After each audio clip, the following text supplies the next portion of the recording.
palmistry or reading palms. Okay, now this is something that was supposedly developed by the gypsies. Okay, there's a story behind that name too, but we're not worried about that today. So the first thing we're going to do is we're going to take a look at the hand.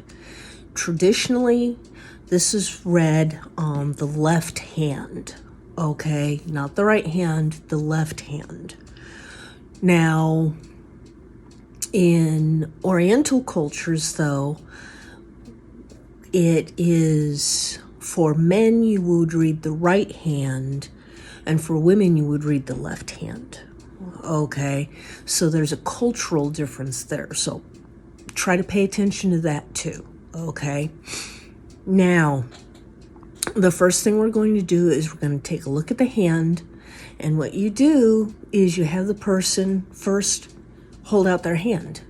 If they hold them like this, okay, palms up. If they have never had their palm read before, then this indicates that it's traditionally considered a more masculine or more dominant personality.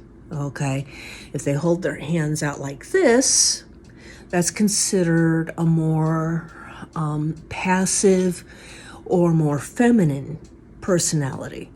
A lot of this is really more about personality traits than what's going to happen in the future. Some of it is about what's going to happen in the future, but it gets a little bit complicated.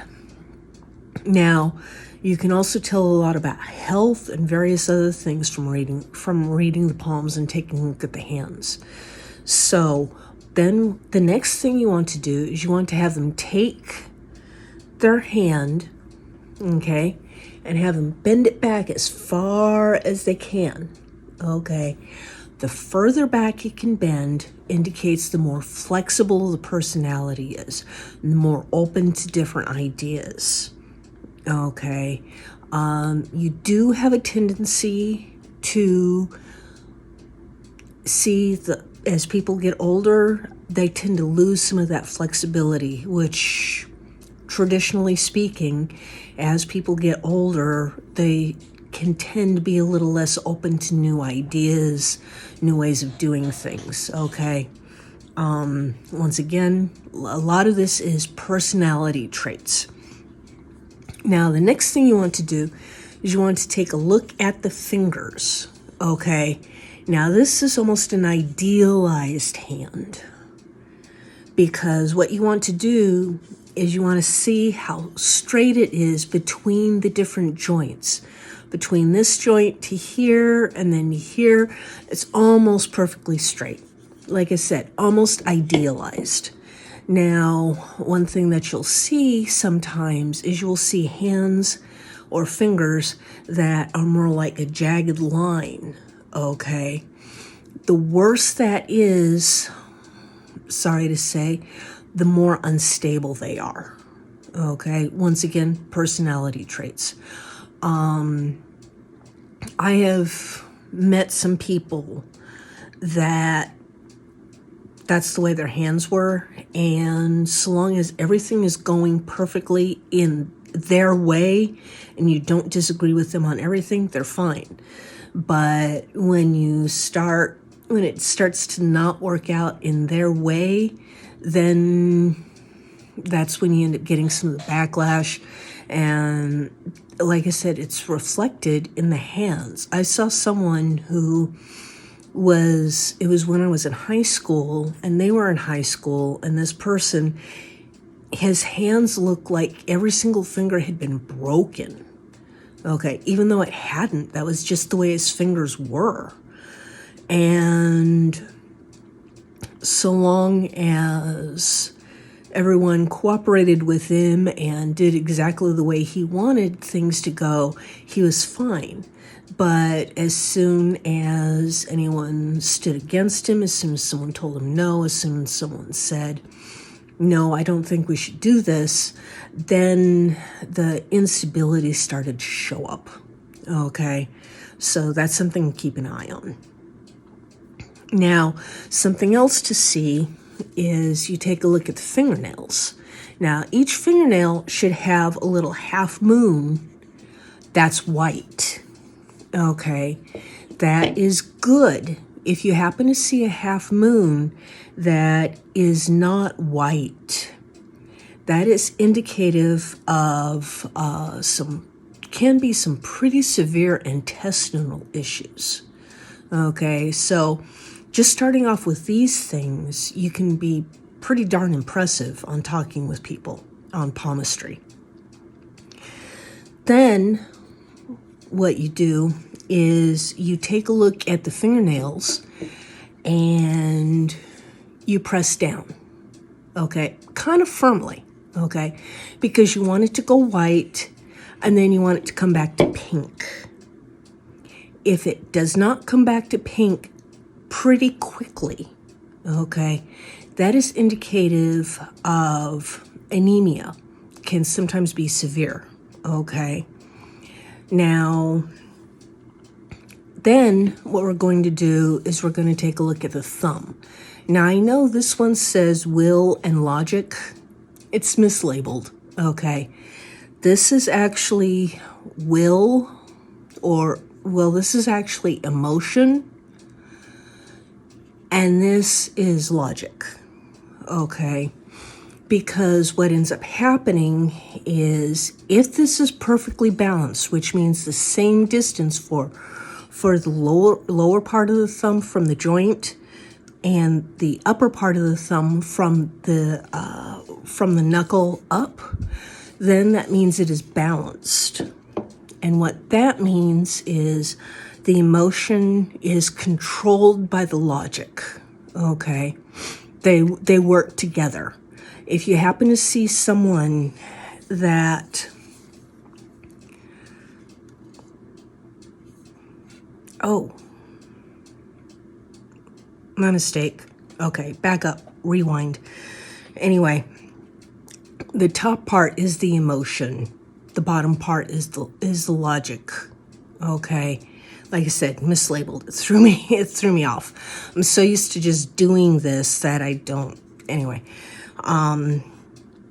What ends up happening is if this part, the logic part, is gone, okay, is not in balance, is like really, really small, but the top part, the emotion part, is large, that's what's called a murderer's thumb, okay? And technically speaking, it can be a birth defect, but it would tend to indicate, not necessarily 100%, once again, people can choose to control how they react to the world, okay? But if you happen to see someone that this lower part is basically missing, and the upper part is either overly developed or even normally developed with none of the lower part, what's called a clubbed thumb. Okay, that is, like I said, it's called a murderer's thumb, which means if something sets them off, that's definitely going to be a problem. Okay. Now, what we're going to do then, everyone knows, or everyone thinks that if you take a look at the lifeline, okay, that tells how long you're going to live. Incorrect. The lifeline actually indicates how strong your personality is. I've seen lifelines that were so deep, carved into the hand, they look like a scar. That is someone who is so strong-willed, they will bulldoze down a wall with their head, for example, because they believe that is the right way to do it, and nothing's going to tell them any different. I've also seen some people whose lifeline was so light, it looks like it's almost not there. Now, those people, honestly, those people I don't understand. I'm sorry. Because they, whatever anyone else wants, yeah, let's do that. Okay. Oh, change of plans? Okay, no problem. Oh, you need me to work on the weekend and give up my vacation? Okay. They won't fight for anything. And like I said, those people, I don't understand them. I'm sure many people would take advantage of someone like that, but please do me a favor, don't. Okay, there's going to be enough of the rest of the world doing that to them. We don't need to do that. Now, another thing that the lifeline does tell you is you take a look at it and you're looking for a break in it. If there's a break in the lifeline, then it indicates a serious health issue. Okay. Now, what you're looking for at that point is you're looking to see if the lifeline continues afterwards and at the same depth. Because if it does, that means they'll make a full recovery and everything will be fine. Okay. If it doesn't, that means they will recover, but their life will have to make many, many changes. Now, something else that the lifeline tells us is we take a look at how it curves, okay? If it comes down and curves around like this, then that means this is a person who's actually very close to their family, okay? Whether they're physically close doesn't matter. Emotionally, they're very, very close to their family, okay?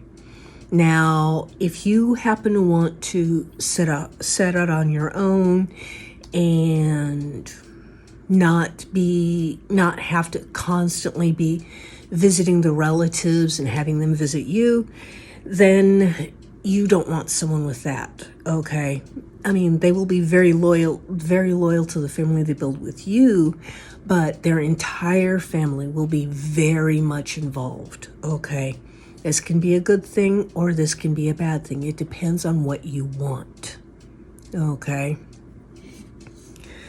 So, next thing we're going to take a look at is, I know this has a fancy name, the rasquettes or whatever that is. I just call them the bracelets, okay? They're the lines that go around your wrist. Now, this is actually where you can have a pretty good idea how long someone's going to live. I don't make a guarantee with it, okay? But as a general rule, each bracelet is 30 years, okay? Once again, don't make a guarantee with it, okay? But sometimes it can give someone hope. Now, something else you want to see with the bracelets, this is something that is a little less known, is you take a look at how they're put together.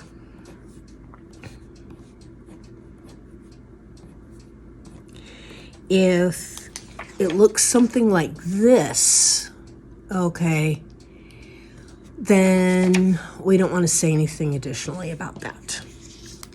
But if it looks like chain links,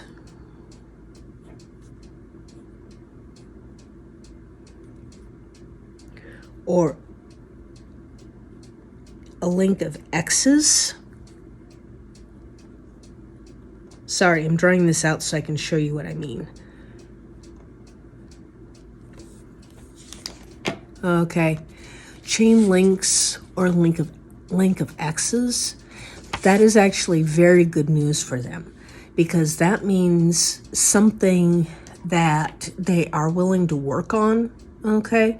They have to be willing to put in the sweat and effort and build it, but it means they'll be successful, okay? Now, like I said, this is something that can be very good news for somebody. Like I said, if it looks like this, we don't say that part, okay? But if it looks like one of these, then you can give them the good news, okay? Now, like I said, this is just an introduction to palmistry. This is going to be several chapters. There's a lot to cover, okay? As you can tell, you don't need one of these to practice with, though. I'm just using it to give you, to show some guidance and help you learn how to do it, okay? You can practice on your own hand, practice on anybody's hand. I would recommend not anyone younger than about 12 years old, okay? Because the personality is still forming, and like I said, most of this is really more about personality, okay? So once again, thank you for joining me. This was another episode of A Fortune for You. Introduction, very, very introduction to palmistry. We'll come back with chapter 2 as soon as I can. Thank you. Bye.